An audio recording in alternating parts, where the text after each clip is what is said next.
We're always taught that finance is this hard science, right? A world of crazy spreadsheets and complex algorithms where you have to be a genius to get rich. But what if that's just completely wrong? What if the single most important factor for your financial success has almost nothing to do with your IQ? Let's dive into a real life story that just flips this whole idea on its head. Okay, so on one hand, we have Ronald Read. This guy was a janitor and a gas station attendant his entire life. No fancy degrees, no formal financial training whatsoever. On the other hand, you've got Richard Fuscone. We're talking Harvard-educated MBA, a high-flying executive at a major financial firm.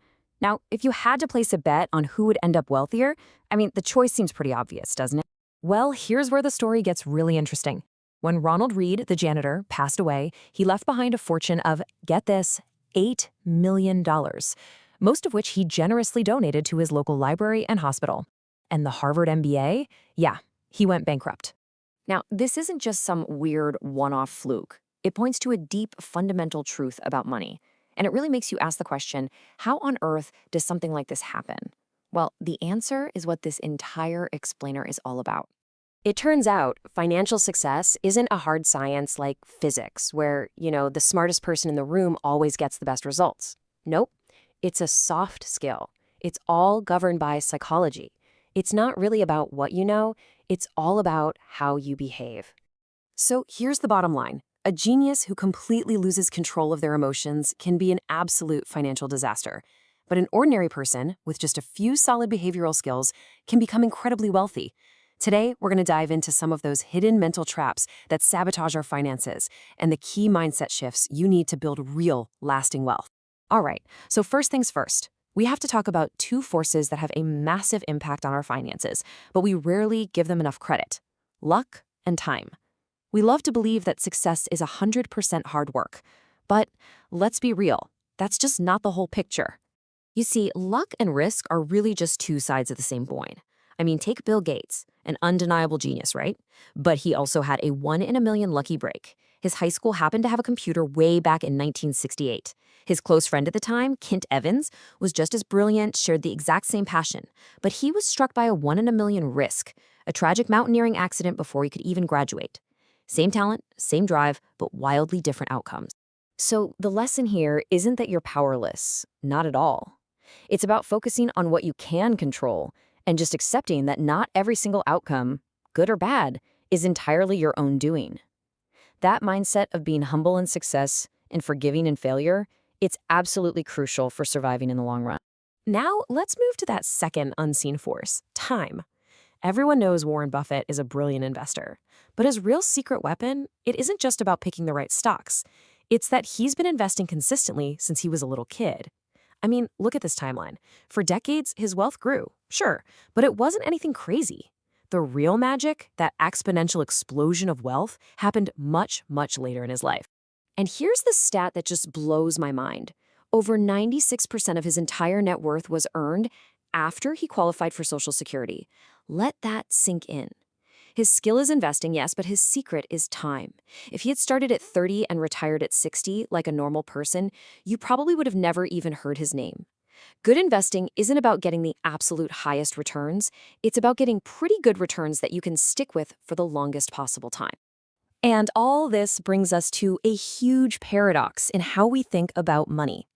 We tend to judge how wealthy someone is by what we can see, but real wealth is actually what you don't see.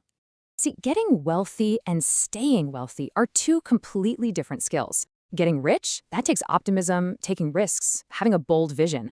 But staying rich requires the total opposite: humility and a healthy dose of paranoia that you could lose it all in a heartbeat. Think of the legendary trader Jesse Livermore. He made the equivalent of $3 billion in a single day back in 1929.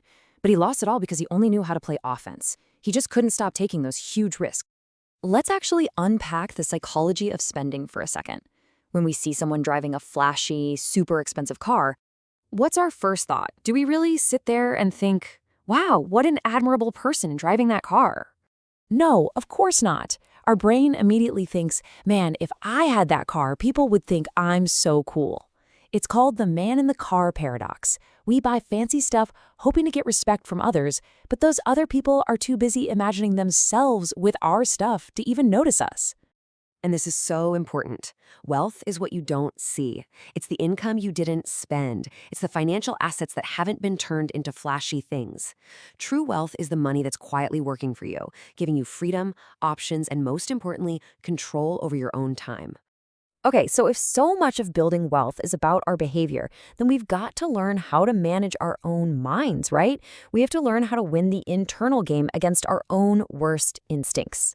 A huge shift you can make is this: stop trying to be coldly rational and instead just aim to be perfectly reasonable. A spreadsheet might tell you the most mathematically optimal way to invest, but that spreadsheet doesn't have to live with the gut-wrenching stress of a market crash. A reasonable plan is a plan you can actually stick with when things get scary. If your plan lets you sleep soundly at night, then it's a good plan. End of story. All right, the next mental trap is what I call the never enough trap. There will always be someone richer, someone with a bigger house or a faster car. Social comparison is a battle that is literally impossible to win. I mean, look at Rajat Gupta. He was on the board of Goldman Sachs, had a net worth of $100 million, but he desperately wanted to be a billionaire. He risked everything on an insider trading scheme and ended up in prison, losing his fortune, his reputation, and his freedom. The guy already had everything he could ever need, but he traded it all away for something he didn't even want. The hardest financial skill has nothing to do with numbers or returns. It's getting the goalpost to just stop moving. So, after all that, how do we tie this all together? Let's try to distill everything down into one simple, powerful rule that can basically guide your entire financial life. Your wealth has very little to do with how much money you make or even what your investment returns are. At the end of the day, it's driven by one thing: the gap between your ego and your income. The more you can rein in your desire for more stuff, the more money you'll have to put towards what actually matters, your own freedom. And you can start building that freedom today, like right now. Take out your phone, open your banking app, and set up an automatic transfer, even if it's just $50, into a savings account. And here's the most important part: give that account a name. Call it My Freedom Fund. Don't just save to save or save for a car. Save for control over your own life, because that is the highest dividend money will ever pay you. It's the ability to wake up one morning and say, I can do whatever I want today. Every dollar you save isn't just a dollar you can't spend. It's a piece of your future that you now own. So the real question is, what are you going to do with yours?